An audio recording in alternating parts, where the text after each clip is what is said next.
This is the DJI Osmo Nano, and it's become my most used camera.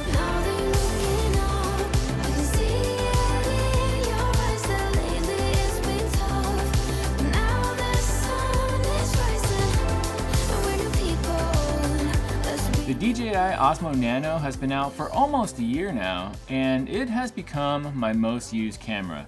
Despite me owning a bunch of other cameras like the A7S III that I'm shooting on right now, or this Sony A7 IV, or this Osmo Pocket 3, I find myself over and over coming back to this camera, and here are 5 reasons why. The Nano's main superpower is its ultra compact form factor. It's so small and lightweight that it's really easy to take this around everywhere you go. It fits in your pocket or in any bag that you can carry. And on top of that, when you detach it from its vision dock, it becomes even smaller and can mount in pretty much any place that you can think of. Equally as important as the small form factor, at least in my opinion, is the simplicity of the Nano. Once I figured out the settings that I like to use, I almost never have to dive into the menu system.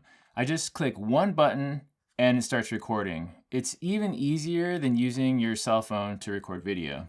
I recently took a several-week trip to Japan, and the Nano was the only camera that I had with me that I could literally hand to my kids and they could understand how it worked in seconds. Try doing that with something like an A7 IV or A7S III. There's no way that that could happen. My DJI Mic 2s work seamlessly with the Osmo Nano. There's no messing around with Bluetooth settings or other wireless settings. All you have to do is turn the camera on, turn the mic on, and bam, they connect instantly and it works every single time.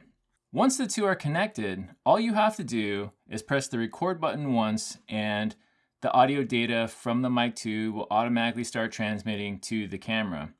And what's even nicer is that you can set up the mic such that when you press that record button, it can also trigger the 32-bit float internal recording of the mic. This is so awesome and it works so well. It's hard to believe that we can get such good audio out of such a tiny setup. And having that 32-bit float internal recording is pretty much a game changer for me because it means that I pretty much never have to monitor my audio when I'm using this setup. I already talked a little bit about how easy it is to mount this camera pretty much anywhere you can think of. So far, my 2 favorite ways to use this camera are using either the included hat clip or the magnetic necklace. And while we're on the topic of magnets, I do have to mention that the camera does have magnets internal to this, so that way you can attach this thing to any kind of ferrous metal out in the wild that you can find. And we also have to talk about the attachment mechanism that DJI came up with for this camera system. It works so well. I am in love with this thing. It's just 2 little claws here and some magnets. It just goes together that easily, and it's rock solid. It's not going anywhere, and you have to just push these 2 buttons to release the claw, and it comes apart. That is so convenient, so fast. I love that. I am totally in love with that. And there are a bunch of third-party companies that are making different versions of this claw mount, and that's great for us if you own this camera because you can mount this thing anywhere that your mind can think of. There's all kinds of things. They have GoPro adapters. There's all kinds of stuff. So the support for the mount is really good from what I can see, and there's no limits to where you can mount this thing. The Osmo Nano can shoot in the standard 16:9 format, or if you rotate it, 9:16, but it can also shoot in a 4:3 format that's very similar to like a true open gate.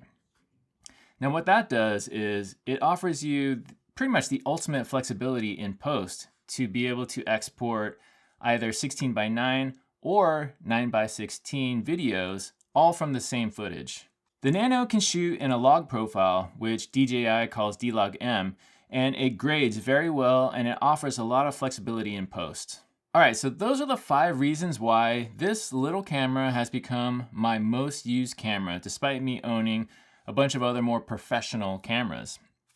But it's not all good. There are a few things that I would change with this camera, even though I don't think that they can be changed, but let's get into that. So number 1, I would love if this little part of the camera, not the vision dock, but the actual camera itself, I wish this had a micro SD card slot.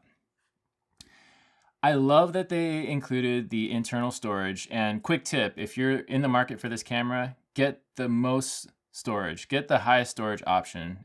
Trust me, you'll thank me later. But I found myself pretty frequently running out of space on the camera, which means I would have to dock it with the vision dock and transfer those files over to the SD card that lives in the vision dock. That's okay, it works well. It's kind of a slow process. I would much rather be able to take an SD card out of this camera and transfer it to a computer that way. I do realize though that putting an SD card on the camera itself presents some challenges, right? One would be waterproofing.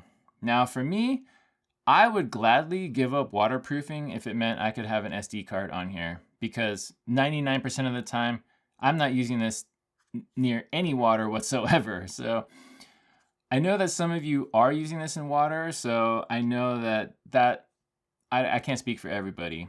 Maybe they can offer 2 options, a land and sea version, I don't know. But I would gladly give up waterproofing if I could have a micro SD card on the camera itself. That would be cool. Now, the other problem that they would run into is size, obviously.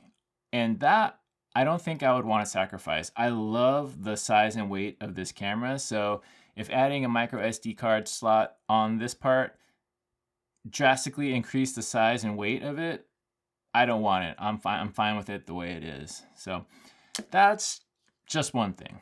Okay, the next thing I want to talk about is battery life. Now, just like with the micro SD card slot, I know that in the typical fashion, to get more battery life, you would have to increase the size of the battery, right? And that is not something that I would actually want them to do. I don't want this thing to get any bigger. I don't want it to get heavier. I love the form factor the way it is. So if there's any way that they can increase the battery life by maybe going to a more efficient processor or something, that is what I want. Just more runtime out of this without increasing the size. That would be amazing because I love the form factor. I don't want to give that up. All right, well, that's all I have for you guys today. Thank you so much for watching. If this is your first time here, my name is Matt, and I make videos about cameras, about photography, video. I do gear reviews, all that good stuff. So if you don't want to miss out on any future content, please consider liking and subscribing because it helps me out a lot. Again, my name is Matt, and I'll see you guys in the next video. Thanks for watching. Bye.